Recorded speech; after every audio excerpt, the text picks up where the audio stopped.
So, this is Katie Groves, and this is part 31 in my series about deprogramming from trauma-based mind control. If you have not done so already, I ask that you please watch the first two parts in my deprogramming series, linked in the description below, for disclaimers and safety measures you can take while watching these videos. In this video, I'm going to be talking about something that I call dissolving dissociative walls. It's a healing technique that I have adapted from a book about energy work called Hands of Light, and I will put a link to that in the description below. The chapter that inspired me is chapter 14, and I am using it in this context to dissolve dissociative blocks between parts that prevent us from accessing our whole selves.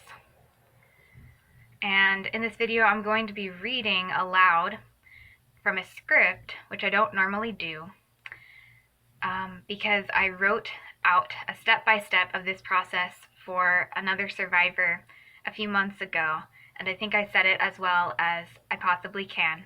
So I'm just going to read it as it is here. And I will also put a written transcript of it in the description, so that you can see it as it was, because I'm going to edit it slightly as I talk. I want to say first that I wrote this for someone who did not identify themselves as a ritual abuse and mind control survivor, just as someone with DID. So I did not talk about how this fits into deprogramming and what to do when issues around that come up, which for me they do. When I do this, if I have not properly prepared inside with deprogrammer parts and de-booby-trapped a system, I often get flooded with various sabotage programs when I go to do this. And so I just want to be clear that if you follow these directions exactly as a mind control survivor and do not take into account the potential sabotage programs that could come up, you may be in dangerous waters. So definitely taking whatever safety precautions you must is encouraged. And for more information about types of sabotage programs that can come up during the process, at least during my deprogramming process, I will put a link to a video I did about that in the description below, and I'm actively making more videos about that subject as we speak. So, all of that said, I am going to start reading aloud from this script. I am not going to say the numbers because I wrote it as a step-by-step so that it flows more fluidly, but you will see the numbers in the text in the description. And I started by saying that I should note that this is actually so effective and powerful that I get flooded if I am not in a mindful space, and I've had to develop a lot of containment and emotional regulation skills in order to use it safely. That being said, here is a step-by-step of the process, all of which is my own personal process and not meant to be taken as therapeutic advice. I start by making sure that I am connected to a safe adult part of myself who can guide the process. This is extremely important. While my child alters are essential parts of me and my integration process, they are not safe to regulate our process by themselves. Typically, it is child parts that are accessed through this technique, as child parts hold the majority of my pain.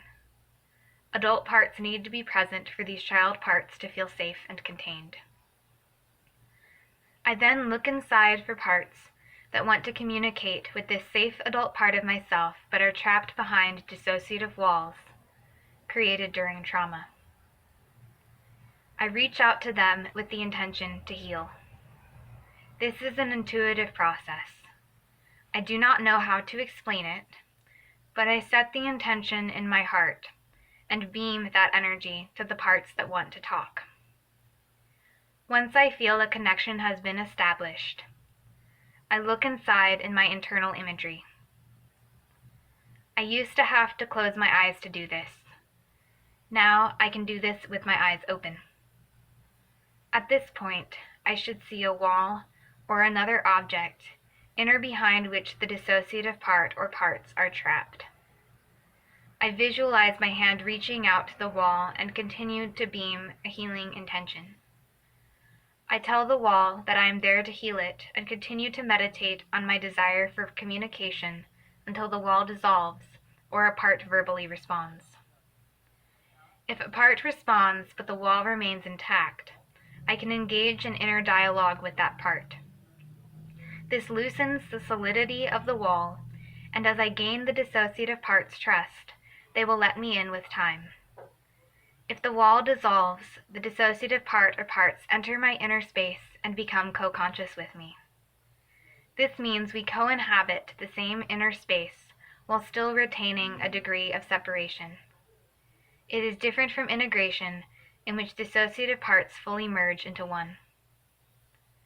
At this stage, I check back in with my adult parts who are guiding the process.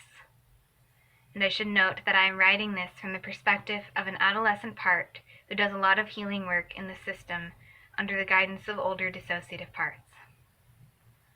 I make sure I am still grounded and then begin feeling into the content of the newly co-conscious part. I focus on my heart, making sure it is still open to receive the parts with compassion and love. Pardon the switching of the paper. I then, if and only if I am able to in this moment, otherwise I will put it aside and save it for later, I begin processing the content with the dissociative parts, or within the dissociative parts, I mean to say. Typically, at this point, we are in such a deep space of love, we are not really separate anymore, and floating between co-consciousness and integration. I process their memories, thoughts, and feelings at a pace I can handle until we achieve integration and become one. And so that's what I had written. And like I said, sometimes sabotage programs come up and disrupt this process for me as a mind control survivor, so safety precautions are necessary for me around that. But it really does work for me, and this really is an encapsulation of what I do to heal. This is kind of my self-hypnosis meditation guideline. It looks different for different systems for me. Sometimes I have to pause and do journaling. Sometimes I have to take a break. It really just depends on the part or parts I'm working with. But overall, it does work, and I just hope that this gives people some inspiration who are trying to do this stuff. If you have a similar kind of process or something different you'd like to share, I invite you to do so in the comments if that feels safe for you, or to reach out to me via email if you want to talk about it. I'll put my email in the description below. I'm always looking to talk to survivors of mind control about healing, as well as survivors of any kind of abuse who have DID. So, just putting that out there. Yeah, if you can hear noise in the background, my partner is sleeping and he's snoring. So, forgive that. It happens sometimes. Yeah. Okay, that's all I've got. Thanks.